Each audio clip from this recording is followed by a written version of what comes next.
श्रीराम जय जय Ram.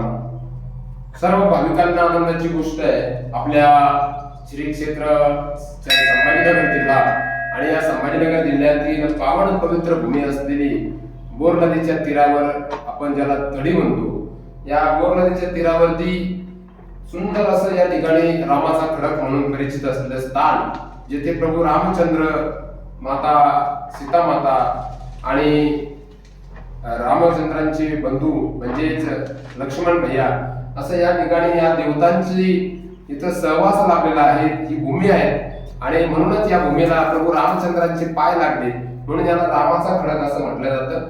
Bore नदीच्या तीरावर सुंदर असं मंदिर या ठिकाणी परिसरातील पंचक्रोशीतील सर्व भाविकांनी एकत्रित येत केलंय. अगदी अयोध्येमध्ये असावा अशा पद्धतीचा हा नयनरम्य इथे प्रभू रामचंद्राचं, माता सीता आणि लक्ष्मण आणि बजरंग बली सुद्धा या ठिकाणी आहे.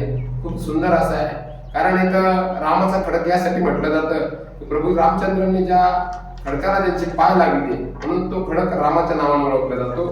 इथं आपण जर कधी आलात गावामध्ये किंवा इथून जर जवळून जात असाल पालखेड जवळून, तर निश्चितच या स्थळाला आपण भेट दिली पाहिजे. प्रभू रामचंद्रांचा स्पर्श झालेली भूमी असल्यामुळं या ठिकाणी ज्यांचं पाय लागून या ठिकाणी प्रभू रामचंद्रांच्या मूर्तीसमोर आपण नतमस्तक व्हाल, त्यांना अयोध्येमध्ये गेल्याचं पुण्य नक्कीच मिळेल.